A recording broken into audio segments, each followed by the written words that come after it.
كانوا قليلا من الليل ما يهجعون وبالأسحار هم يستغفرون.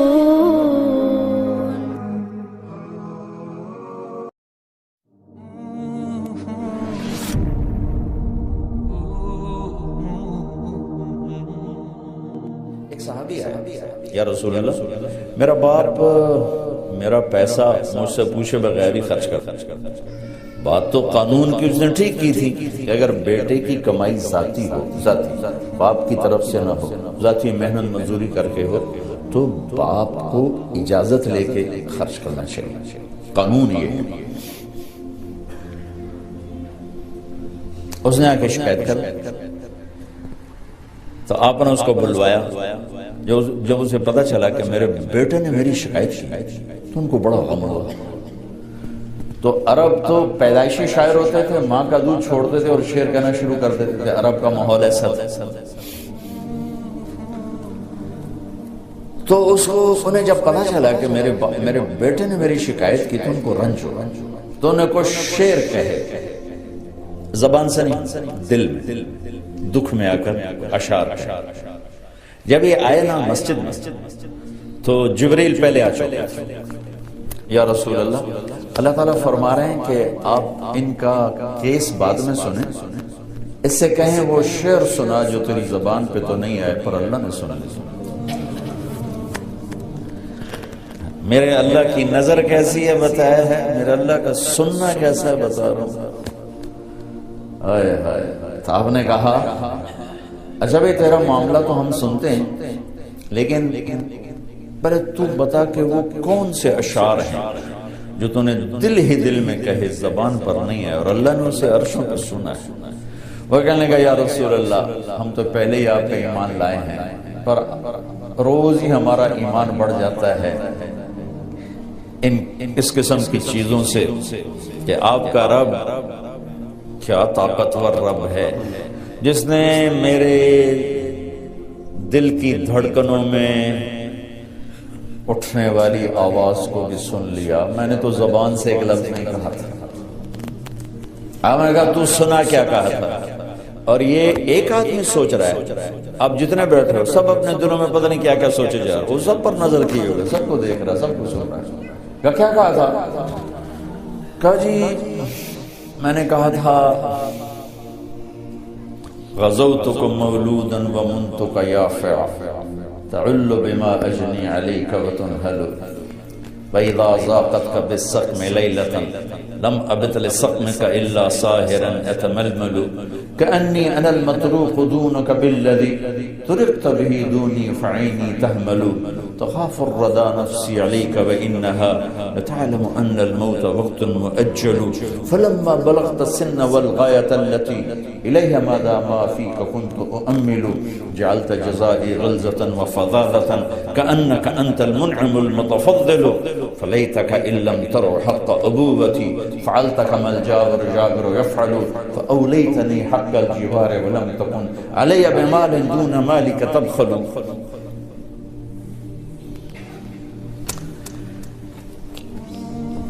کیا کلام ہے، میں کہاں سے ترجمہ کروں. کہا بیٹا جس دن تو پیدا ہوا تھا نا اسی دن سے ہم نے اپنے لیے جینا چھوڑ دیا. ایک پیو دی فریاد سن، بچے بھی بیٹھے ہو، پیو بھی بیٹھے ہو، والدین میں ہیں، اولاد بھی ہیں. اولادوں کو پتہ نہیں ہوتا کہ ماں باپ کتنا دکھ اٹھاتے ہیں. بیٹا جس دن تو پیدا ہوا تھا ہم نے اسی دن اپنے لیے جینا چھوڑ دیا.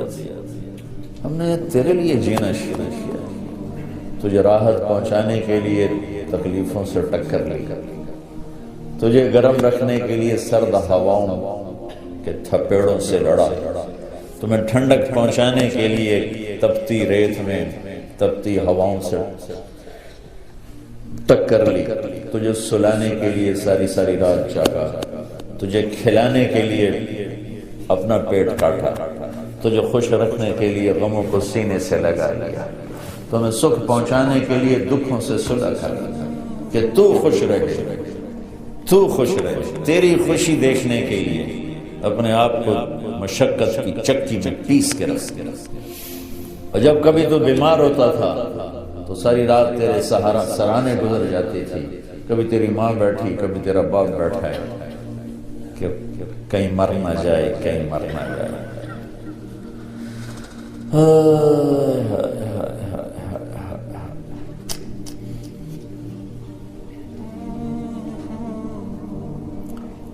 اور حالانکہ موت کا وقت تو مقرر ہے، اپنے وقت پر ہی آنا ہے، لیکن تیری بیماری ہزاروں شک پیدا کر دیتی تھی، اور ہم یوں تیرے سرانے بیٹھ کر کبھی تیرے رب کو پکارتے، کبھی دوا دارو کی طرف بھاگتے، کبھی اللہ کو پکارتے، کبھی ڈاکٹروں کے پاس جاتے کہ ہمارا بچہ بچ جائے، حالانکہ موت نے تو وقت پر ہی آنا ہوتا ہے، لیکن تیری بیماری ہمیں تڑپا دیتی، رلا دیتی، پگھلا دیتی، کھلا دیتی۔ اس طرح دن رات کی چکی چلی، زمانے کی گردش نے میری ہڈیوں کا رس نکالا اور تیری ہڈیوں میں ڈالا، میرے بال سفید ہوتے گئے، تیری جوانی پروان چڑھتی گئی، اور دن رات کی مشقت نے تیری کمر کو سیدھا کیا، میری کمر کو ٹیڑھا کر دیا، تو طاقتور بن گیا، میں لاٹھی پہ آ گیا، میرے تیری جوانی ایک درخت بن گئی سرسبز، اور میری زندگی کے درخت کے سارے پتے جھڑ گئے۔ تو مجھے خیال آیا کہ جیسے میں اس کی انگلی پکڑ کے چلتا تھا، اسے کندھے پہ بٹھا کے چلتا تھا، اسے گود میں لے کے بیٹھتا تھا، اس کو ہاتھوں پہ اٹھا کے چلتا تھا، اس کو بیٹھ کے اس کے کپڑے بدلتا تھا، اس کو کھانے کھلاتا تھا، اس کو اسکول چھوڑنے جاتا تھا، اسکول سے لینے جاتا تھا۔ تو اب میری کمر جھک گئی ہے، تو اب یہ میری لاٹھی بنے گا، میں اس کے ہاتھ پکڑ کے چلا، اب یہ میرا ہاتھ پکڑ کے چلے گا، میں اس کا آسرا بنا، اب یہ میرا آسرا بنے گا۔ لیکن میرا بیٹا تیری تو آنکھیں سر پر چلی گئی، ماتھے پہ چلی گئی، اور تو مجھے ایسے دیکھنے لگا جیسے میں تیرا باپ نہیں، تیرا نوکر ہوں۔ تیری آنکھوں کے تیور بتانے لگے کہ شاید میں تیرا باپ نہیں، تو میں تنہائی میں بیٹھ کے سوچنے لگا کہیں میں نے خواب تو نہیں دیکھا تھا کہ میں اس کا باپ ہوں، چونکہ اس کا رویہ تو یہ بتا رہا ہے کہ میں نوکر ہوں، یہ مالک ہے، اور میں اپنے 30 سالہ خواب کو جھٹلاؤں یا اس کو دیکھوں؟ تو پھر مجھے خیال آیا کہ ہاں واقعی یہ مالک ہے، میں نوکر ہوں، لیکن نوکروں کو بھی تو کوئی نہ کوئی پوچھ ہی لیتا ہے بیٹا، ارے مجھے نوکر سمجھ کے ہی پوچھ لیتی، مجھے پڑوسی سمجھ کے پوچھ لیتی، ایک پڑوسی سمجھ کر ہی میرا حال پوچھ لیتی، اور یوں اپنے پیسے کے بارے میں حساب کتاب نہ کرتے جیسے تو نے اللہ کے نبی کو حساب کتاب سنایا۔ میں ان اشعار میں اتنا درد ہے کہ میں جتنا بھی تعبیر لاؤں نہ میں اس کو ادھر شفٹ نہیں کر سکتا۔ آپ اس سے اندازہ لگاؤ جو ہم بتانے لگا کہ اللہ کے نبی کا روتے روتے برا حال ہو اور داڑھی آنسوں سے سر ہو، اتنا روئے کہ داڑھی آنسوں سے۔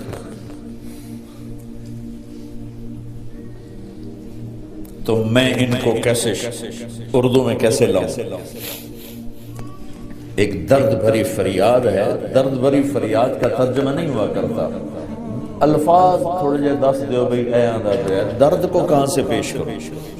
اس درد کی تعبیر دے رہا ہوں کہ میرے نبی داڑھی آنسوں سے تر ہوتا، تو آپ نے ان کے بیٹے کو ایسے گریبان سے پکڑا اور یوں جھٹکا دفع ہو جا، اٹھ جا، میری نظروں سے دور ہو جا، انت ومالک لابیک، تیرا سب کچھ تیرے باپ کا۔ بتانا تو میں یہ چاہ رہا تھا کہ میرا اللہ سننا کتنا طاقتور، سننا کتنا طاقتور دیکھنے والا ہے، پھر ہم اس کو للکارتے ہیں کبیرہ گناہوں کے ساتھ، اور پھر وہ ہمارے اوپر پردے ڈال دیتا ہے، پتہ نہیں لگتا لوگوں کی نظر میں وہ بڑا شریف چودھری صاحب، نواب صاحب، مولانا صاحب، اور اللہ کی نظر میں بدماش ہے۔ تو اللہ اس کی رات کو دیکھتا ہے کہ کیسے گزرے، اللہ اس کے دل کو دیکھ رہا ہے کیا سوچ رہا ہے، اللہ اس کی نظر کو دیکھ رہا ہے کیوں دیکھ رہے، کدھر دیکھ رہے، کیا دیکھ رہے۔ میں قربان جاؤں، صبح اٹھتے ہیں کسی کو پتہ ہی نہیں لگنے دیتا کہ رات کیسے گزری، دن کیسے۔ اس لیے میرا اللہ گلہ کرتا ہے، ابن آدم اذکرک وتنسا، پھر بندے میں تو تمہیں یاد رکھتا ہوں، تو ہی مجھے بھولتا ہے۔ اولادیں بھولتی ہیں، ماں پہ کتنے بھولتے ہیں، کبھی ماں پہ بھی بھولے، اولاد ہمیشہ اولادیں ہی بھولتی ہیں۔ تو میرا اللہ گلہ کرتا ہے، اذکرک وتنسا، میں تو تمہیں کبھی نہیں بھولتا، تم کیوں بھول گئے؟ وَأَسْتَغْفِرُكَ وَلَا تَخْشَىٰ، میں تیرے گناہوں کو کیسے چھپاتا ہوں، تو پھر بھی مجھ سے حیا نہیں کرتا۔ میں چاہوں تو تجھے رسوا کر کے ننگا کر کے کھڑا کرتا، لیکن تیرے سارے رات کے، دن کے، اندھیرے کے، اجالے کے، تنہائی کے سارے گناہوں کو یوں چھپاتا ہوں کہ اس کو پتہ ہی نہیں چلنے گا تو کیا کر رہا ہے، لیکن تجھے پھر بھی مجھ سے شرم نہیں آتی۔ وَلَا تَخْشَىٰ خیری الیک ناظر وشرک الی صاحب، صبح سے شام تک جو کچھ تو کرتا ہے میں دیکھتا ہوں، اس کے باوجود جب رات آتی ہے تو تم ایسے سلاتا ہوں جیسے تو نے میرے کوئی نافرمانی کی۔ سارا دن تو نے شراب بیچی، سارا دن تو نے جوئے میں گزارا، سارا دن تو نے ایک نماز نہیں پڑھی، سارا دن تو نے جھوٹ بولا، سارا دن تو نے یہ کیا وہ کیا، جب رات آئی تو میں نے نیند سے کہا جا میرے بندے کو سلا۔ وَإِنِّي أَكْلَأُهُمْ فِي مَضَاجِعِهِمْ كَأَنَّهُمْ لَمْ يَعْصُونِي، صبح سے شام تک تیرا دن جیسے گزرا، رات کو تو میں تمہیں الٹا لٹکاتا، میں کہتا نہیں میرا بندہ بندی سلا دو، شاید کبھی اسے توبہ کا خیال آ جائے، شاید کبھی اس کی ہماری دوستی لگ ہی جائے۔ دیکھو بڑے لوگوں سے دوستی لگانے کے لیے ایمان بیچنا پڑتا ہے، ضمیر کو مارنا پڑتا ہے، غیرت کے سودے کرنے پڑتے ہیں، کیا حلال حرام کے قصے